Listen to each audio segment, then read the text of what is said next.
Today on Rocket Pop, we've got a classic. We're going back to 1982 to revisit one of the most famous movies of all time, Steven Spielberg's E.T., the Extra-Terrestrial. It's the story of a 10-year-old boy who meets and becomes good friends with a little kind alien who's been marooned on Earth. And this movie that really doesn't seem to have aged at all takes viewers on an incredibly moving adventure exploring friendship, family dynamics, and how some beings can truly have a deep connection. As we unravel this story, we're going to dive into how it tackles the tough topics of loneliness, divorce, all through the eyes of a child. Plus, get ready for some Easter eggs as we spot the Christ-like references sprinkled throughout the film. It's funny, it's moving, you're going to enjoy it, so grab your Reese's Pieces and let's blast off into the world of E.T., the Extra-Terrestrial. Rocket Pop is go. Welcome to Rocket Pop Reviews, giving Christian families a reliable source for reviews of movies, shows, books, and podcasts. Every 4 computers now have primary control of critical vehicle functions. We're serious about the fun of entertainment. Nice to be in orbit. Roger, 0J, and I feel fine. And now your hosts, Steve Manuel and Jeff Davenport.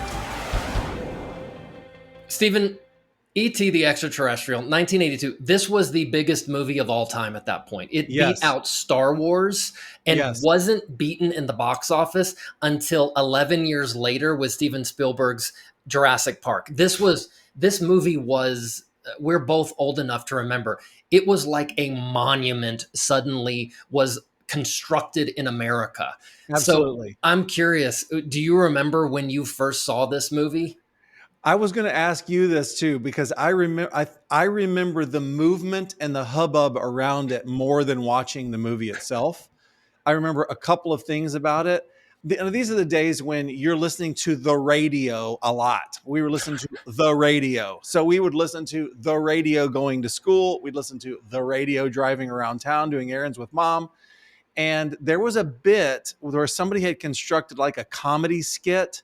And it was like a on the street reporter, E.T., your finger glows and your heart lights up. What happened to you? And then they would play clips of the hit songs of the day. Do you remember that? Nope. Anyways, that was one of the things. What happened to you, E.T.? And then they played "Love's Been a Little Bit Hard on Me." Oh, my word. E.T., whatever. I just remember it was everywhere. I remember. Everyone had an Atari 2600, which is the earliest game console in everybody's life. And it was this big news item.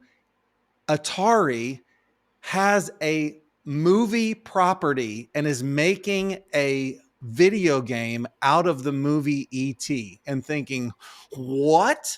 I'll be able to relive the hottest scenes from the E.T. movie on my Atari 2600.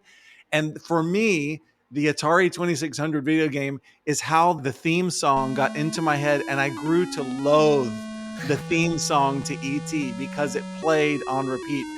Anyways, as you and I talked about when we decided to review this movie, I remember cussing. There was cussing in this movie. That's all that I remembered from my, 9-year-old head. So it was a long time before I saw this movie. I was probably in my 20s when I saw this movie. Wow. So anyways, that's my recollection. I think what you're speaking to is this idea of the monoculture. There was a monoculture back then, meaning that when there was a big movie, everyone saw that movie. This was not splintered culture. This was monoculture. And so the amount, when you look at the box office numbers, you're like, well, okay, this was $1982. And the percentage of Americans who saw this movie in a movie theater was insane. It was just insane. It was a touch point for everything. And so the little lines from the movies, they were in every comedy bit. They were all over the place. I remember the movie came out in the summer, but it wasn't till Thanksgiving. We were with my mom's family out in Tennessee. And I remember they were like, let's all go see a movie. So we all went and saw a movie, including my grandmother, this old woman from Nashville. She went. The fact that she went to go see this movie speaks to like it was as if everyone was instructed at some point as an You American, have to you're do this. going to see this movie. So it was released as a summer movie, and you saw it at Thanksgiving? Yes, I don't know how that happened. I Wow. somehow missed out on it. I don't know. We were busy. That No, summer. no, I'm just amazed it was in theaters for that long. We don't have movies like that anymore. Go back and look at the number one movies back in the day, and look at how long movies were in the theater. Look at how long E.T. was in the theater, how long Top Gun, the original Top Gun, was in the theater, and how long Back to the Future was in the theater. They played in theaters 6-9 months. Wow. Insane. And people were still showing up to go see these movies. So I just looked it up, Jeff. Extra-Terrestrial was exhibited in theaters for 81 weeks. 81 weeks. And then they would do re-releases like a few years later because there wasn't home video. That's So right. This is how you'd see it again. That's right. That's Insane. amazing. So E.T., if you don't know it, it's a Steven Spielberg movie, probably the most famous American filmmaker of all time. It's the story of a little 10-year-old boy who lives in a family, a split family. It's him, his mother, his older brother, and his little sister. They live in probably Northern California. And when we meet them, they're still in tumult. We never see the father, but we know that divorce has created this nuclear bomb in this family. And as we get to know Elliot, we realize he feels isolated, alone. He doesn't sit around going, the divorce has really made me sad. We just can, I mean, it's such good writing and such good filmmaking that we just know it. We know it in things that go on around him. So we've established him as a lonely kid. Even the kids he runs around with, which are his older brother's friends, they treat him like dirt. You're a nothing. You're a little nothing. And his little sister, Gertie, played by Drew Barrymore, she doesn't have much regard for Elliot either. So Elliot's alone. And then E.T. is, we meet him. A spaceship comes down, and these little friendly aliens come out, and they're there to gather plants from this planet. You get the sense they're planet hopping. And because the government shows up, because, you know, somehow the government knows something's going down with these aliens, the ship takes off and leaves E.T. there. And so E.T. meets Elliot, and they strike up this friendship. And the whole movie is about their friendship and ultimately about how Elliot is going to help E.T. create a little phone home device that can bring the spaceship back so E.T. can go back home, which, of course, Elliot doesn't want because this has become his friend. It's become his very close friend, but he knows it's for the best that he goes home. So that's the plot engine of this movie. Very simple story. It's a very simple story, and yet it's told with such sophistication. It's told visually. Spielberg is such a visual film director that you get these beautiful moments. I mean, there are such iconic moments in this movie that we've taken it for granted. It's like you finally see Abraham Lincoln after looking at him on the $5 bill. You see some of these and you go, oh, the bike's riding past the moon. That's where this is from. The ball coming back out of the shed. The Reese's Pieces. There's just so many visual elements. To speak to that visual element, one other regard, there's a character. He's one of the top 5 characters, and he doesn't have a name. He's never named in this movie, but he's one of the government scientist guys who's on the track of E.T. And the only way we see him before about 2/3 of the way through the movie is he's got this jangling set of keys on his belt. And that's how we know him, is the jangling set of keys. Did you know that was the character name, is Keys? Keys. He's listed as Keys. Yeah. And it's such a visual thing. They could have shown his face right off the bat and him going, we're going to chase this alien down. No. We never even hear him. We never hear dialogue from the government until he shows up late when they've discovered where E.T. is living. Yeah. Can I say a couple of things about Spielberg? You mentioned him being a visual director. There are so many times when I think that was a choice. So one is the when you say the government is tromping through the forest looking for this alien creature, they put the camera, they framed it so that the guys tromping through the forest all stomp into a puddle and it all splashes. And I immediately thought, number one, you would not do that. If you had flashlights, you go, there's a puddle. I'm not stepping in the puddle. But for the camera, it makes walking through the forest, it turns it into an action thing. Yeah. That there's something happen. Oh, there's disturbance. What I'm communicated disturbance. And threat. Yes. These guys are so intent on finding him. They're smashing through this. They don't care. They're going after this thing. It's crazy. Another thought that came when you talk about iconic moments, I did not remember this exact moment, but there's a moment in which a NASA spacesuit invades a home, and it's framed as really scary and threatening. Like, why would someone, we're used to seeing a man in a spacesuit. We've seen many of these movies, and he's in space. He's on a spaceship.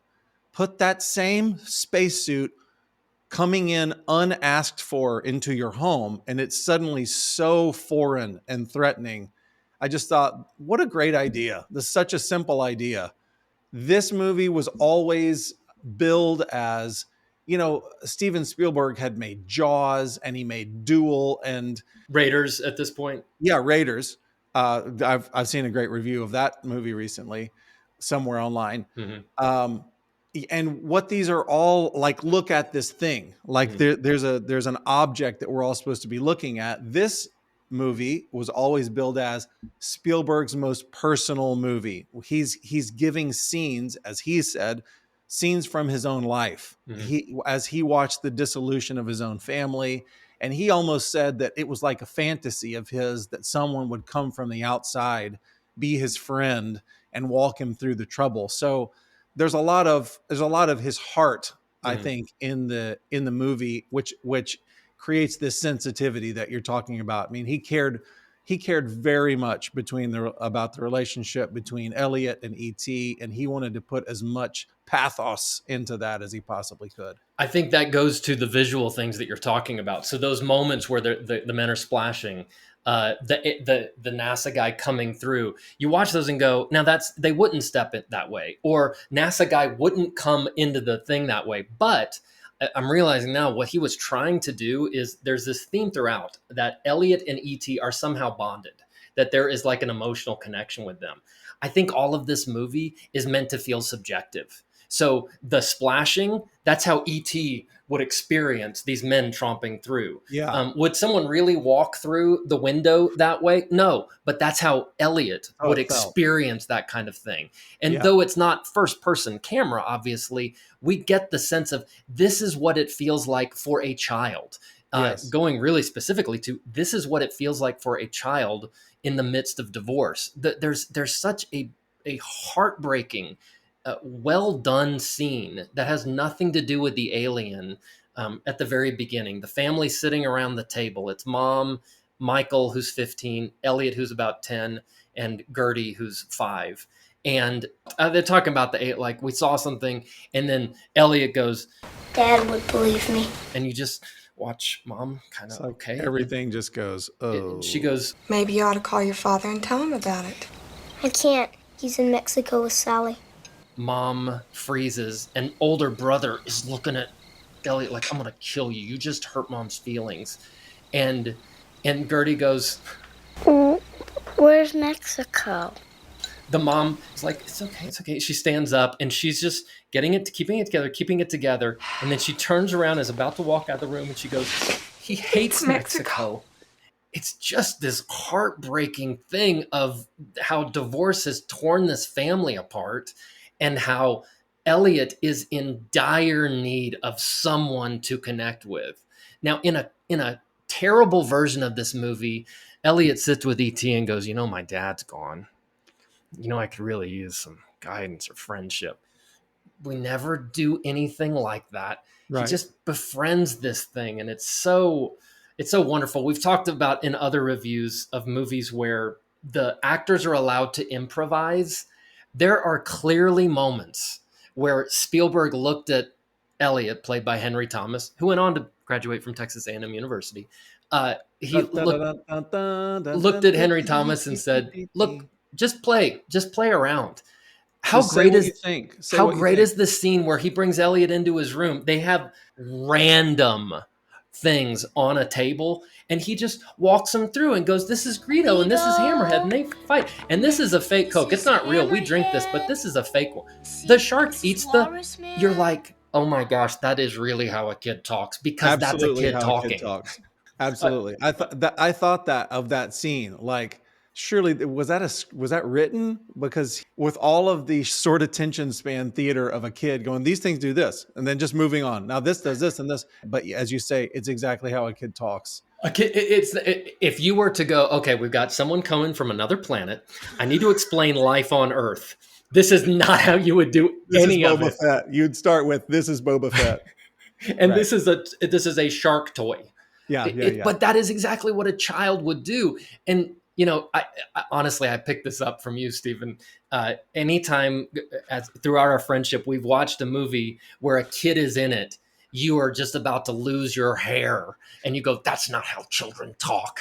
And you've always been really sensitive to that. And Can I quote the origins of that thing? Yeah, go right at it. Was it a rom-com? Yes, without the comedy very much. Michelle Pfeiffer, George Clooney in One Fine Day. That's it. And she has a child, and she's talking to her child, and he looks up at her and says, "I'm really nervous about tomorrow." I just wanted to stand up and throw a smoke bomb into the theater and go, "It's illegitimate. That's not what any kid would say. We're all out of here. We're all leaving." And people go, "Well, I was kind of into."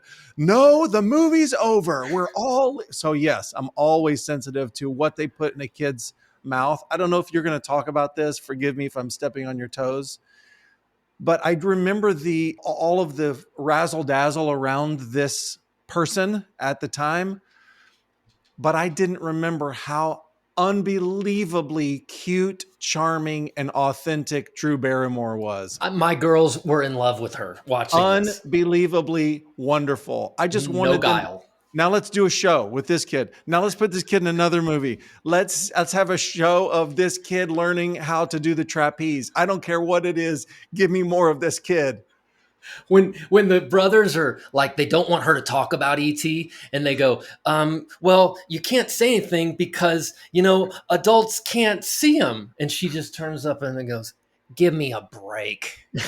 There was a couple of laugh out loud lines in the movie, and that was one of them. She's she so has great. She has a knowing smirk. Give me a break. Give me a break. When she dresses ET up, and it drives Elliot crazy because she dresses him like this woman clown or something. Yeah. By the way, we got to talk about the design of ET. How close would this movie be, but really far away, if the design of ET was off? Somehow this thing is cute, but also like wise and like a grandparent, but also friendly with the big eyes. There's something about this that just strikes this very strange balance that just works. Yes, I had a few thoughts about that. Now, forgive me, because you said in your opening about how it didn't age at all. Now, I thought that there were many things that made it seem very dated. I'll just put it that way. Very, very dated. And one of them was we would never make a character like that. It was practical, meaning it was really there, which you like, and they got to interact with this thing. But you could see they had made this one part of its head to go up and down to make it look like some kind of thought is happening in it or whatever. It seemed very much like a mechanical toy to me. It was hard for me to kind of believe in this character. I also had the thought, as you're seeing these beings like struggle to walk at all, I'm thinking, if you have anything from outer space, we're going to assume they are in charge of their environment, right? Like, if they can go through galaxies, could they not walk a few feet? I mean, they always had to cut away from ET anytime they wanted to move him somewhere, and then cut back to him and watch him struggle. As you say, it was definitely something psychological to go, let's make him kind of low to the ground. That makes him seem vulnerable. There was kind of an R2-D2 feel of him, which made him kind of cute. I like the elongated neck because when he's talking to Michael, he could go up to Michael's level, etc. but I thought the design was kind of strange, and they couldn't decide whether he was wet or dry. So it was clearly like a plastic, like a rubber sheathing over this thing, and then they would, I don't know, put some water droplets on it. He And was it was, self-lubricating. anyways, his design, I totally agree. There was a lot of thought put into it, big eyes, etc. And obviously it worked. I think they sold a few toys. But yeah, it struck me as a little strange to watch again. I think when I said it has aged well, I guess I mean thematically, and I mean how it's going about what it Okay. does. Yeah, I would say there's definitely. I mean, my girls when they're flying, like there's. Okay, I'm like, get ready, this is going to be awesome. The bikes are about to fly, and my girl's like, give me a break. No, just enjoy it. Like No. See if you can put yourself back in 1982 in front of a green screen. No. Is this a green screen, Dad? Dang it. So obvious. So yes, there are some of those things, and there was I assume you watched the same version that I watched. There was a special edition that Spielberg did in, I think, about 99, 2000, where he fixed a lot of that, but he also added some things, and even he said he regrets that and says, you don't monkey with the classic, you just leave it like it is. There were a few things he changed, and he was sad about that. I had one thought to throw in on this topic, which was right at the beginning. The first scenes are E.T. kind of with his people and their spaceship, and I'm thinking, God bless him. I mean, maybe this was the most modern looking spaceship that had ever been captured on film. It looked like it was made out of garage spare parts. For 2024 eyes. I thought, well, those are floodlights. He just attached several floodlights onto something. That's clearly one of those big, are they called Klieg lights that they show up for premieres? I mean, they put a bunch of those on the side of this. Even the walkway that they had, you can see it's wrought iron that they've welded together. And I'm thinking, probably if they came from outer space, it'd probably be a different material than like a wrought iron walkway. Right. It seemed kind of charming. It was almost like watching a 1950s show and going like, oh, that's made out of construction paper. You know, we can see that. But anyways, I wouldn't mind that as much as the big lines around it, the cutout lines, of course, that let us know that those are the things that of really. Course. Same with the kids riding the bikes. We've talked about this about other movies. To me, the litmus test of if I'm in on a movie is, can it make me feel what it's actually wanting me to feel? Right. And watching this movie, you know, I've seen this movie a number of times. I watched it with my girls a couple weeks ago. I felt everything it wanted me to feel. The heartbreak, I genuinely laughed out loud at lines I'd heard before, but laughed out loud at certain things. You feel the tension, the nervousness. And I mean, this movie's a known tearjerker at the end. Like, you've got to be feeling something at the end when everything comes to a climax. And especially the older you get and you understand, oh, this isn't just a movie about a kid and an alien. This is a movie about a kid who's really experienced loss and grief and doesn't know what to do with. And this being has become his friend. Man, it is to me, it's beautiful, heartbreaking at the end. It made me feel emotions all along the way. Just back to the character of E.T. in the setup, the very quick setup, where we understand there's somebody that wants to know something about ET and we don't like them. They're threatening. They seem like goofballs. One thing I noticed is just flashlights. Number one, all the guys that were the government, they all have a different color flashlight, which, okay, I know what you're trying to do visually there, and nobody has purple flashlights. But that's a subjective thing. That's a subjective thing. The ET might have seen it that way. I think that's the excuse there. But very Spielberg-y, when they're running around the woods, all of the flashlights are going everywhere. And I was thinking to myself, I don't think I've ever done that when I'm running through the woods. Probably I'm going to keep that flashlight right in front of me, and maybe I'll stop and look to the side. But they're just jangling everywhere. Again, it's the visual. This is Spielberg.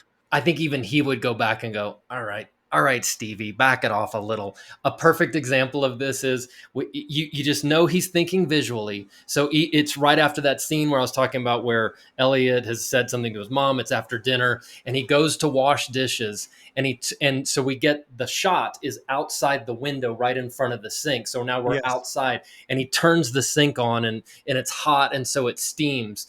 The amount of steam that comes up is you're like, what are we in Iceland? Even my girls go, what's going on with the sink? Point.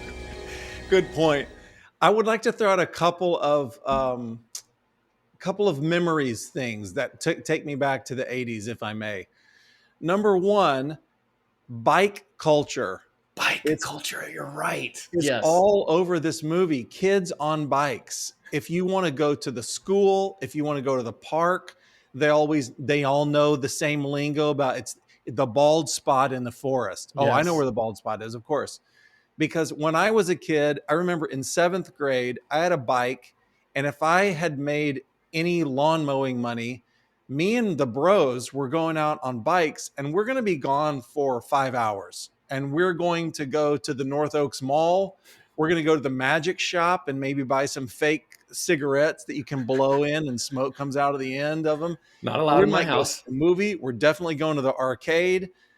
That was just part of life. And it's in that movie, which I really appreciated. And it made me think of the Stranger Things ethic, which Stranger Things, if you don't know this, America, is a direct takeoff of the movie E.T. So all of the ethic, even the time period that Stranger Things is supposed to be shot in, it's from E.T. This is origin material that we're watching. The second thing that came to mind, it just struck me so much when I saw it. In one of those early scenes when all the kids are over at the house, a kid gets on the phone to order a pizza. And I immediately remembered how we would get on the phone and not have any idea what we were talking about, who we were talking to. We don't know the menu at this place. There's no online menu to go look at, oh, they offer these toppings. And we would sit on the phone and go, now what toppings do you have? And listen to the list and go, and then, okay, just a second. Hey guys, they have this and this. And it's this long, sprawling, dawdling conversation because that's what the phone was your one entry into the rest of the outside world. And we didn't know. Now, when we get on the phone, we have all the facts. We're going this. I know you order this. I know you offer this concrete repair service. This is what I want. I'm at this address. Come here at this time. In those days, we'd get on the phone, just no idea where we're going with this phone call because we're on the phone primarily to get information. Not to give it. Well, a perfect example of this is call the movie theater to see what's showing and what times they're showing. Yes. Just, I don't know what's showing at theater. You guys want us to go to a movie night? Yeah, that sounds fun. Let's call the number and see what's at the movie theater. And you'd hear a recording that they would repeat. And next, Summer School, starring Mark Harmon, showing at 2:35. That's right. 5:05. That's right. And they would just. Now, is our review of Summer School coming up pretty soon? I sure hope, because I loved that movie. All right. Back to E.T. Yeah. So if you're older, you're gonna have throwback stuff. You're like, oh, I remember that. There's so much fun there. Some themes that come up. Obviously, loneliness is a big theme that comes up. As we've mentioned, divorce. It's not heavy-handed. If you're gonna watch this with your children and they're like, "What's divorce?" You might need to do a little primer as you go into it. One comment on this, which is I think that's one of the reasons that this was a stay away movie for me when I'm 10 years old, because it was about divorce. And it's not about divorce, but there's a separated, broken family in this. And that always seemed like, I don't know that we're going to watch that movie. I understand that looking back at that time. However, the positive about this is that we're looking at a splintered family, and the movie is clearly saying to us, that's not good. It's not good. It's looking at this family. They are struggling to get it together. Ordering a pizza is very normal in this family because mom has a job. She has a full-time job. She's asking the kids to watch other kids. She's trying to keep it together. It's not supposed to be this way. That's what the whole movie is saying. And I think that is a moral positive. You remember when she puts on, they come down for Halloween, they're going to go out trick-or-treating, and she's wearing this weird, almost sexy cat outfit, and the kids are looking at each other like, who's what is this she lady? dressing for? This is all a symptom of how bad all of this is. Yes, that's right. Ugh. Yeah. And So she kind of she lights a bunch of candles as if it could be in her she has a fantasy that this is going to end up as a romantic night because she's in this cute kitty cat outfit, and the kids are like, this is weird, and it ends up with her kind of tearfully blowing out these candles and kind of going, what did I expect out of this night? And by the way, it's not heavy-handed or anything. There's nothing to avoid no. there. Really, to me, probably the biggest theme is friendship. This idea of deep connection between E.T. and Elliot, which doesn't make any sense because E.T. can hardly talk. He pieces things together, and yet Elliot falls in love with this being, which leads to, and some of you may hear this and go, okay, you're stretching here. But I don't know. I think this has been fairly well established. So in the movie E.T., there is so much Christ imagery. So I'll just go through a little list here. We've got a supernatural being coming from the heavens down to the earth. Right. He doesn't want to interact with the powers that be. He wants to interact with the lowest of the low. These 10 to 15-year-old mess of a family, kids, their friends. It's the lowest of the low. He does healings. He teaches them about things and gives them instructions. He says, be good. He is constantly persecuted. He brings life wherever he goes. You see this actually happening. He's connecting with people, showing empathy. He descends, he ascends. He's a gardener. We see that he's a gardener. And not to spoil things, but E.T. dies, and we don't understand the mechanics of this, but he comes back to life. And when he reappears to his friends, do you remember this? He's got like this white blanket over him in the back of the van, and he kind of holds his hands up. Yeah, and there's a light shot behind him, and it's very messianic. I think we can easily say that. It is so Christological. And at the end, when he goes and ascends back where he came from, he says to Elliot, I'll be right here. He's pointing at Elliot's heart. I will be here. Tell me, how jaded do you have to be to go, well, that's all coincidental? Well, my reaction to that would be, I don't know that Spielberg would have said we're aiming in that direction. But I think when you paint a picture of the true fantasy, the best wishes of humanity, this is what you're describing. You're describing someone who knows more than me, comes down, gets on my level, can feel what I feel. That's was the whole thing, is that Elliot and E.T., they merge in their spirits somehow. Mm-hmm. He can feel what I feel. It's okay if he leaves as long as he stays inside me. Like there's something that resonates with the human story. I don't know if he was trying to aim at Jesus, but he hit Jesus right in the middle of the target. Yes. Maybe for him it was doing tropes that he's seen, Christological tropes within films. He has obviously encyclopedic knowledge of film history. Yes. Maybe he's just drawing on those tropes. Doesn't matter. It's all there. It's all there. And so let's go to kind of the family factor. I'll say this first. I also, in my head, went, there's a lot of cusses. There's a lot of cussing in this movie. This one's going to be rough. I was shocked how wrong I was, how little there actually is.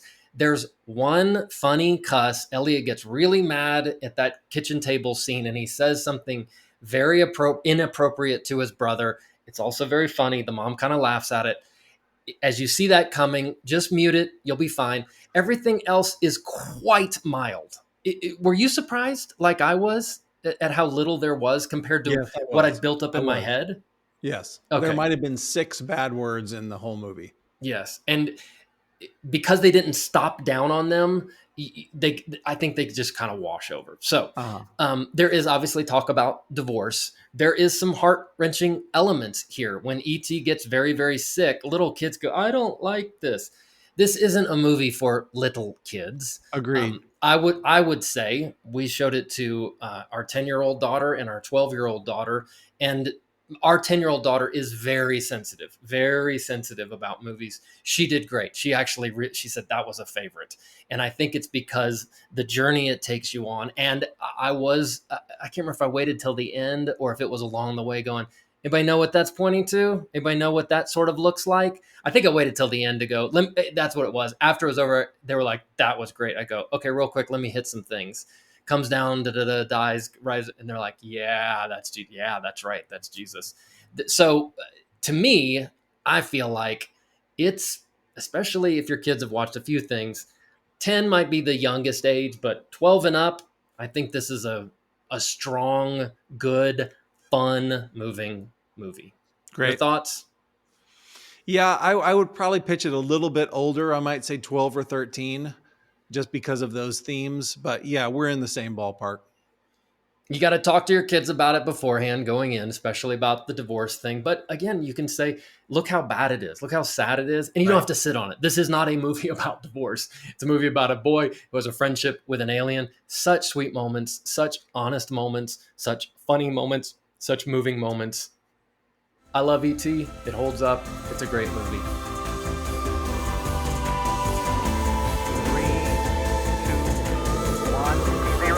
Thanks for listening to Rocket Pop Reviews.